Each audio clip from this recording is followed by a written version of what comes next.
It is interesting to think about the next what if. Like, what if Hassman hadn't given you those? I mean, if he had given you the real numbers, you certainly would have continued to spend the way you were. The budget would have been adjusted. Your dad would have found a way to run a razor thin margin, but it would have been profitable. And that brings up the next question. We know at first your lifeline is Richard Scrushy and Health South, but eventually, through some sort of luck or kismet or whatever you want to call it, you realize that hey, this PR girl who's working with us, her family are billionaires with a B. If Panda Energy had not been there with a life raft and life preservers, we never talk about this, but this is just the reality.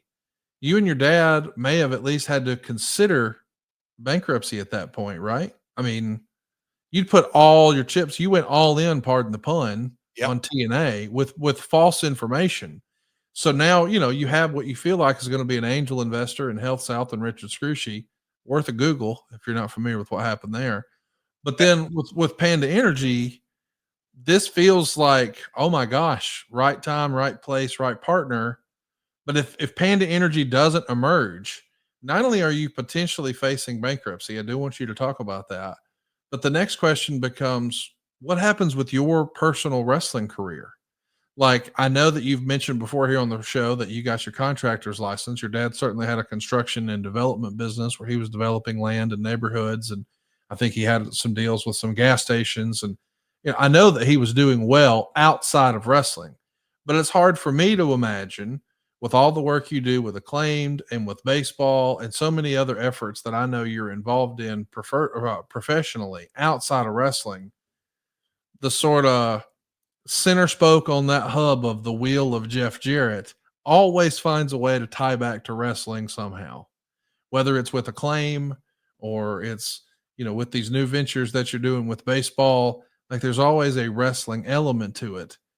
And if WCW's closed and Vince has done the whole GO double N gone or whatever he did on TV, and now you start your own competition, you get bad information, it fizzles out, you have to file personal bankruptcy in that scenario. Now you got to be looking around thinking, hey, I know this wrestling dream was fun, but it might be coming to an end. Brother's got bills to pay. I got a family to provide for. What if the Panda Energy quote unquote bailout wasn't there? What would that have looked like for you? Would you have tried to pursue a career in Japan and try to work your way back into the WWF? Would you have relocated to another part, or would you have said, let's just do real work, not wrestling? Wrestling's in my blood. Not doing the wrestling business, I don't believe is, is not an option today. I don't think it was back then.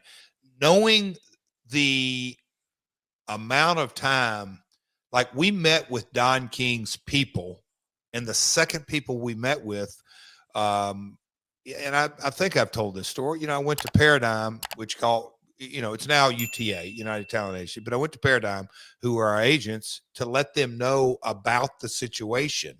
That, hey, did you watch CNN last night? Yeah. Did you see Hell South? Yeah. Oh shit. Does that affect you? Yep, it does. So having that conversations, that is the first time, hey, what are you going to do? And I said, well, I'm here to tell you right now, like I did all my other vendors, is that I'm not sure we'll be able to make payment at the end of the month or whatever the situation was. And a buddy of mine in UTA at Paradigm said, hey, oh no, I know what it was, because I said, but we're meeting with different folks. And they were aware because they're the ones who originally connected me with Dixie's publicity agent. They knew that the Carter family, was in the energy business, high net worth.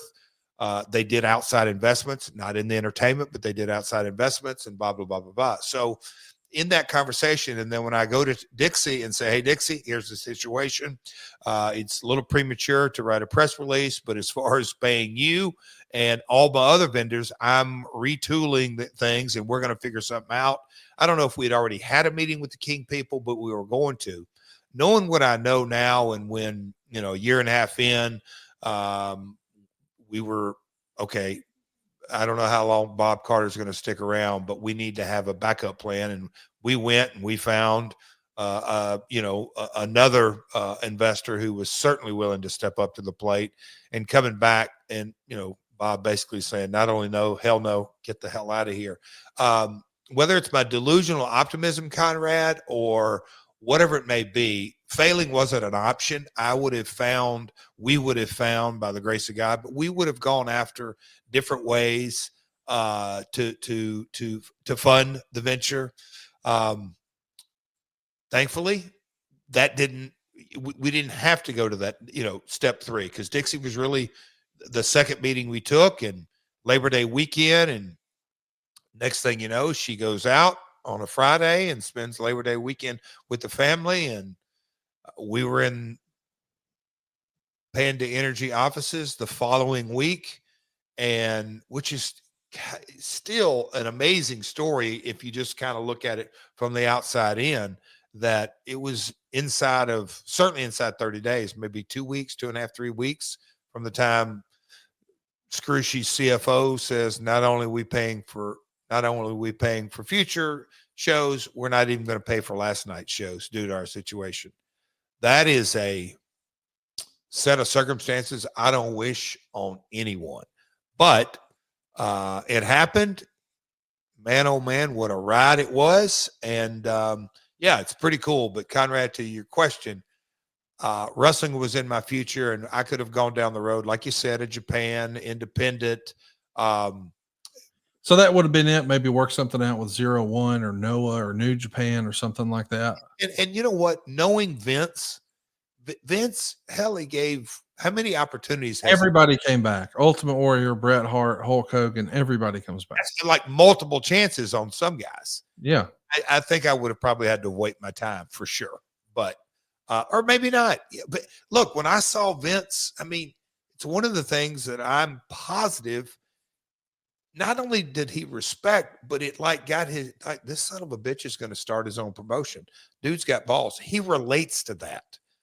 So who knows how he would have responded.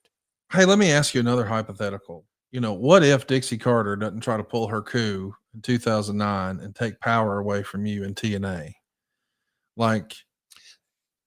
Could that thing have worked? Could you guys have coexisted long term, or was it just a matter of time? I mean, you said before the company had been profitable since Spike TV started paying a rights fee a few years earlier. If it continued running at that same level, does it all look different, or does this political unrest behind the scenes lead to the eventual unraveling of TNA?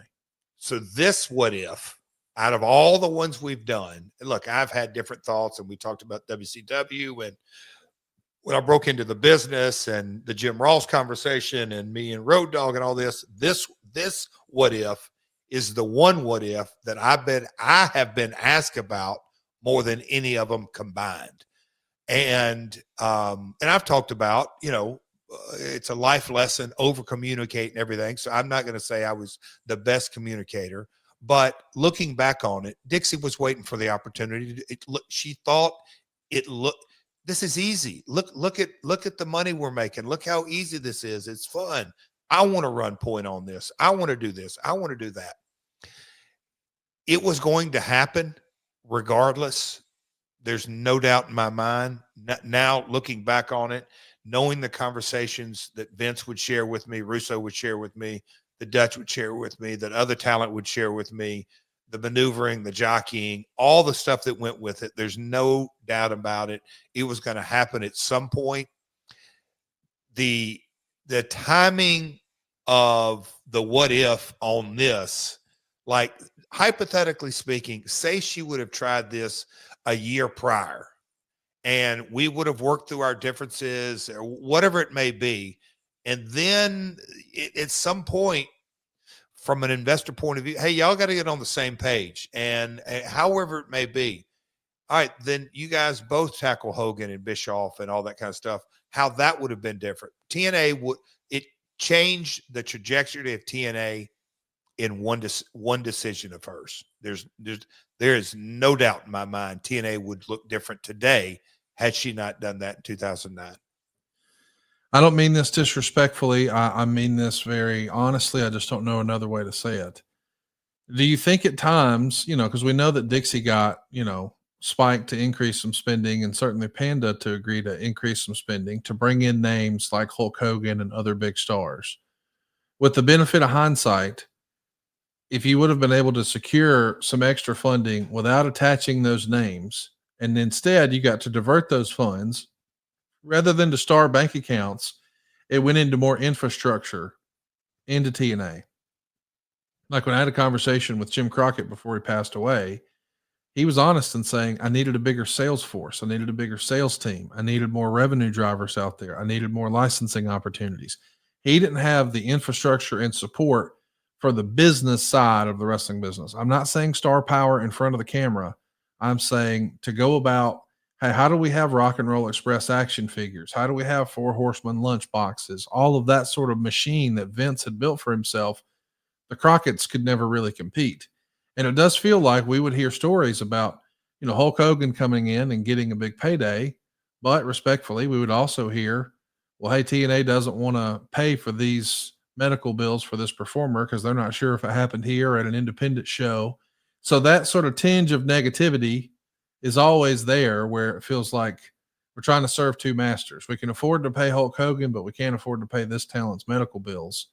I'm not trying to get into a specific example discussion there, but I'm just wondering, do you think Dixie or others were sort of blinded by the celebrity aspect? I don't mean for this to sound the way it does. They were a mark for stars and they felt like, oh, if we get this name associated with us, that gets us there. And I understand that thinking because that sort of thinking did allow WCW to eventually become hugely successful with the association of Hulk Hogan. But I think most can look back and say, when it was all said and done, I don't know if the return on investment was there for Hogan and some of these other talents. If that money was diverted to growing mid-card talent and paying those guys more so they weren't just on a nightly fee, because it feels like it's feast or famine for a lot at times in TNA. Some guys have a great schedule with, a lot of money, and other guys are just on a per appearance deal. I'm just wondering if we redirect some of that investment that came from Panda and came from Spike, does that change anything, or is that a silly what if? So I'll give you my perspective. It wasn't until 2015, Conrad, that all of my shares, I sold all of my shares back to TNA Ventures when I sold out in 2015. So let this sink in. For 2 years I wasn't at the company. I was still the single largest shareholder in the entire deal. Panda was Panda Energy International was a conglomeration that had over 400 investors. So with that being said, the reason I bring that in is I had the most incentive for TNA to succeed. The bullshit that Dixie believed and others believe, oh, Jeff's self-serving. That was the biggest myth and crock of shit that Dixie believed, because let's play that tape forward. Had Dixie gone, oh yeah, Jeff wants this thing to do good. The reality is she moved me out of the way. And so here's the TNA bus going down the road. And then all of a sudden, Hogan's driving for about half a mile and Bischoff's driving for a half a mile, and Bruce would come in and take over. And then Dixie'd come back in. You have the five-headed monster, if you will, that were kind of running the show. And look, Dixie did what she thought was best, and Hogan did what he thought was best for Hulk, and Eric did what he thought was best for BHE, and Bruce would try to help. I got to help Dixie, but got to add a Hulk. And then Russo's, I got to do right my best show, all this kind of stuff. At the end of the day, they all had their agenda. I'm not saying that they were selfish, but it was wrong. They never did what was best. Had a wrestling guy, AKA Jeff, stayed in control, there is no doubt in my mind we would have got another 2 hours on Spike because we were successful. Kevin K would have loved to have branched off as we kept going, because when those conversations started playing, the question is, man, are you gonna, man, do you, the talent and this and that. Remember, we were doing a show and the talent budget per Impact prior to the big power play was 30, 40, 50 grand. I mean, less then a year later, I know, including all that, it doubled and tripled. Dean would tell me, yeah, Jeff, those days are gone, all that. So, but if you would have taken Hogan and Flair and Hardy's and RVD, and I mean, there was a time when our talent roster was super, super impressive and diverse and made 2 shows out of it. That's where I think would have happened in 2010, 11, because we were successful. The ad sales were getting their head around us. You know, everybody thinks, well, you went from 1 hour on Saturday, then off, you know, it took a little time. But once we got in that 2-hour groove and had sustained success, the next evolution was getting another, because look, Raw had done it, and then they'd gone to SmackDown. The natural progression of the company would have been to add another show. That's where, as opposed to putting in an infrastructure, no, that we would have taken that money, maybe hired the exact same talent. Just Dixie wasn't a wrestling person, never was. And as opposed to getting all that talent on board and increasing revenue, it turned it into the financial death spiral. And she literally had to throw the keys to somebody else in bankruptcy. Jacob Silva. I'm from Bulls Gap, Tennessee. I was looking for a house, and Jason, when I talked to him, it seemed like he knew a lot about what he was talking about, and he was a big help with anything I ever needed. It was my first time buying a house, so I didn't know what I was getting into. It was a good experience. I closed actually a week earlier than planned. Anytime I needed help with anything or had any questions, he'd answer right away and help me learn a lot too. I would gladly recommend anybody. Y'all are a big help, and if I ever go to buy a house again, I'd go with y'all again.